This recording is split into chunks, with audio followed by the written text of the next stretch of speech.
Olá, pessoal. É, Como eu já tinha falado para vocês, né? Eu estou vindo aqui para trazer um pouquinho sobre a, a disciplina, né, de controle de infecções e agravos. Então, como a gente conversou anteriormente, só mesmo para quem ficou de fora aí dessa semana de aulas, né, para vocês conseguirem se inteirar um pouco melhor em relação à disciplina, que vocês perderam, né? Então, eu vou começar a gravar a aula aqui, tá? E aí, claro, vocês fiquem à vontade para poder estudar aí durante esse final de semana, né? Durante o feriado aí de carnaval, para que vocês consigam realizar a prova com mais facilidade na quarta-feira, né? No caso, no dia 22. Então, acredito que vocês já tenham dado uma olhada na disciplina, né, nos slides, e viram que não é uma disciplina tão complicada, né, não é tão complexo assim. Então, eu só realmente estou gravando essa aula para que vocês consigam tirar algumas dúvidas, se caso vocês tenham sentido dúvidas, beleza? E para auxiliar aí no momento de estudo de vocês, ok? Então, vamos começar, beleza? A gente vai falar aí sobre controle de infecções e agravos sanitários, né? Essa disciplina, ela tá aí voltada em relação a principalmente às infecções, né? As infecções que ocorrem lá no centro cirúrgico, né? Em relação àquelas atividades relacionadas ao ambiente hospitalar, ao ambiente epidemiológico, né? Que ocorre aí na no controle sanitário, né, tanto em ambientes de saúde pública, quanto até mesmo em relação a uma população. Então, para a gente começar a falar um pouco, nós temos aí a definição, né, do que é controle de infecções e agravos sanitários. Essa definição, ela vai trazer para a gente como que acontece, né? Como que é definido esse controle de infecções. Então, essa disciplina de controle de infecções, ela traz principalmente um conjunto de medidas, né? Aquelas medidas que são relacionadas à capacidade de controlar e prevenir determinadas infecções que ocorrem aí no ambiente, tanto hospitalar quanto no ambiente público, né, de uma população. Então, elas vão trazer para a gente aquelas medidas preventivas para que ocorram esse controle, né, na disseminação aí dessas doenças infecciosas em relação a uma população ou em determinado local de saúde.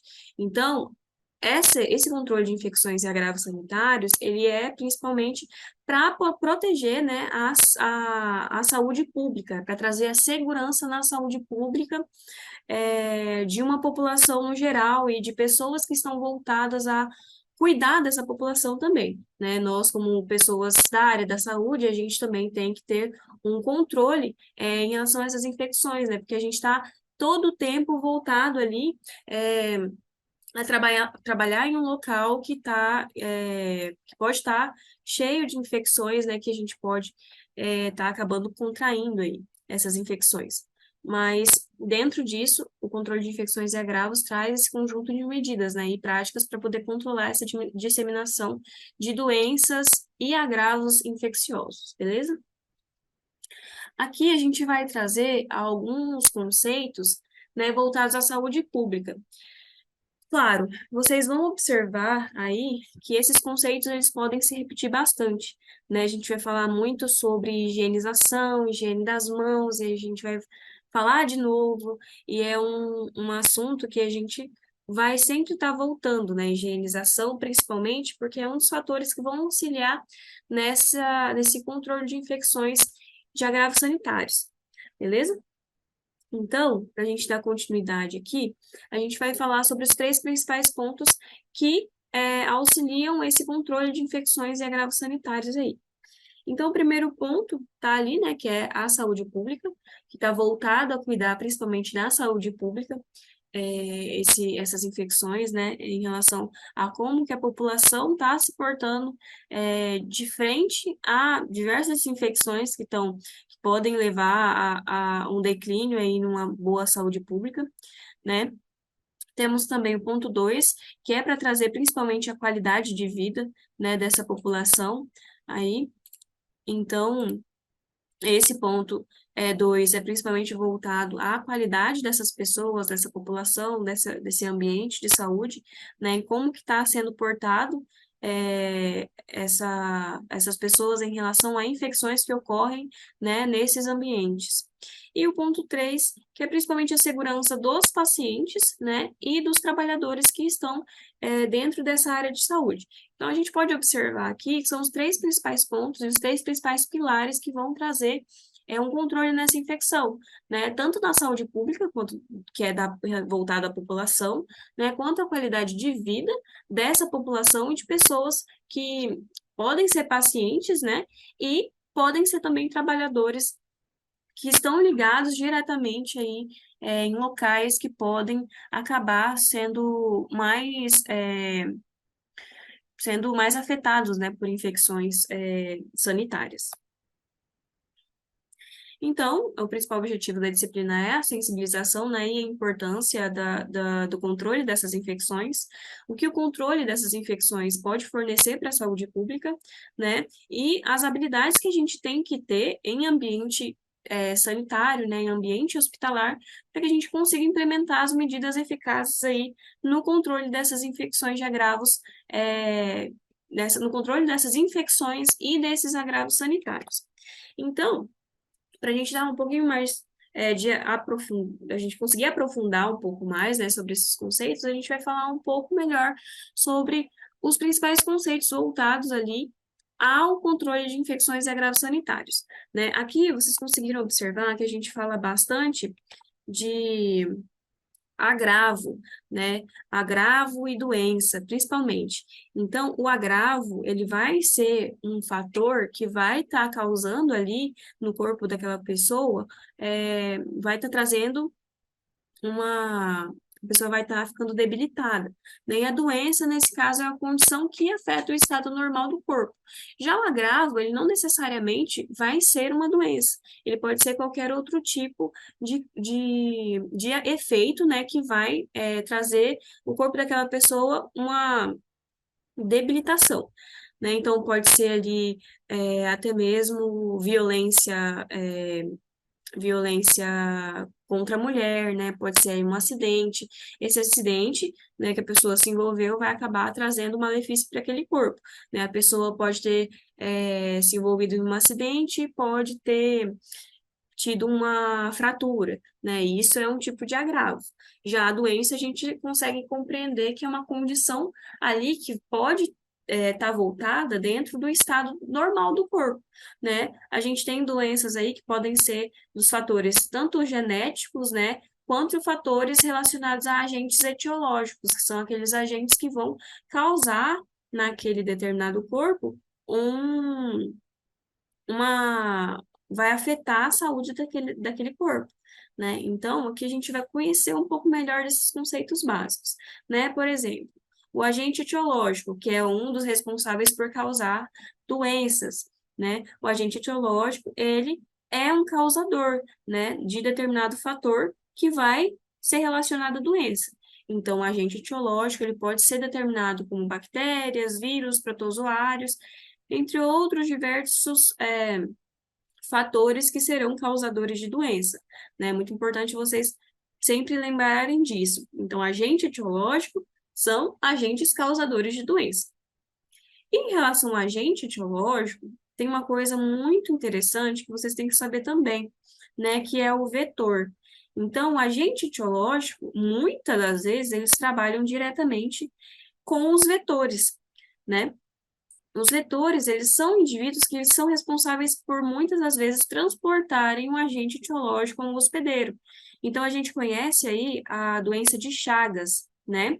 A doença de Chagas, ela é causada por um protozoário, que é um agente etiológico, né? Só que esse protozoário, ele é levado por um vetor, que é o barbeiro, né? Então, essa doença de Chagas, ela vai ser causada por um agente etiológico, mas que vai ser transportada através de um vetor. beleza? Isso é bem importante que vocês saibam diferenciar, principalmente, a relação de agente etiológico e vetor, ok? Outros dois conceitos também muito importantes são relacionados à letalidade e à sobrevida, né? A letalidade, ela é a proporção de casos que vão evoluir para óbito em determinada doença, né? Então, nós conhecemos o ebola, que é um vírus, né? O ebola, ele tem um potencial de letalidade muito alto, né? Então, ele evolui para um desfecho, que no caso é a morte, né? Desfecho também é outro fator, outro conceito básico que vocês geralmente conhecem lá em epidemiologia e estatística, né? Mas adiantando para vocês, é, esse desfecho ele vai acarretar em um final para aquela pessoa afetada. Esse final ele pode ser tanto a cura quanto a morte, né, ou até mesmo sequela, ok? Então, a letalidade é a proporção de casos que vão evoluir para um desfecho, que nesse caso é a morte, ok? E a sobrevida é aquela questão que vai ficar ali, né? Ela vai só estimar a probabilidade daquele indivíduo não morrer ou não desenvolver determinada doença. Essa questão de sobrevida, a gente pega bastante lá em epidemiologia estatística também, que aí a gente vai conseguir aprender melhor como é que vamos fazer os cálculos para conseguir estimar, né, esse valor de probabilidade de um indivíduo ter ou não determinada doença, ou morrer ou não por determinada doença, tá?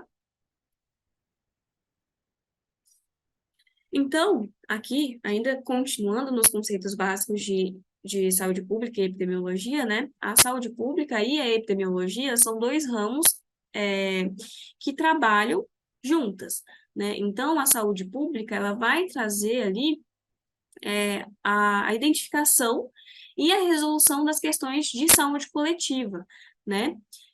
Então, ela vai estar estudando como que aquela população está se portando em relação a determinada infecção, né? Ela vai tratar e identificar aquelas questões de saúde voltadas a uma determinada população.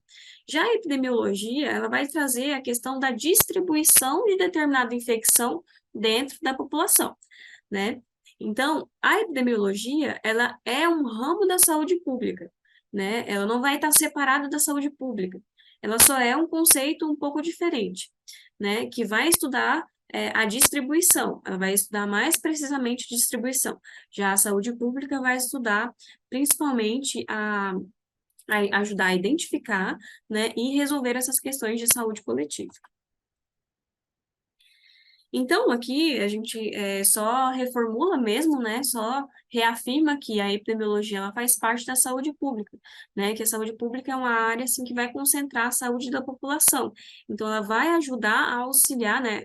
Vai auxiliar a melhorar a qualidade de vida e de expectativa de vida da população também, né? A gente sabe que se uma população ela está tendo uma incidência muito grande de doenças, de infecções, então muito provavelmente aquela expectativa de vida daquela população ela vai diminuir, né? E se a gente sabe que se a gente trata e melhora essa qualidade de vida daquela saúde pública, daquela população, a expectativa de vida da população ela melhora, né? As pessoas elas passam a ter um uma qualidade de vida melhor, né? As pessoas começam a morrer, né, muito mais tarde, então a qualidade de vida em um todo acaba melhorando. Claro que isso vai ter influência de diversos outros fatores, né? Não é só voltado à epidemiologia, não é só voltado a doenças e infecções. São diversos fatores que vão estar ali ajudando, né, influenciando para que essa expectativa de vida melhore, para que essa qualidade de vida melhore. Um desses fatores, por exemplo, é por exemplo, a melhoria na alimentação, né? A melhoria na qualidade de vida voltada a exercícios físicos, por exemplo. Então, para ajudar aquela população a não desenvolver doenças mesmo que podem ser evitadas, como, por exemplo, a obesidade, né? A cardiopatia, diabetes, entre outras doenças aí que podem ser evitadas, principalmente em relação à melhoria da qualidade de vida, tá? Não só em relação a infecções e agravos, ok?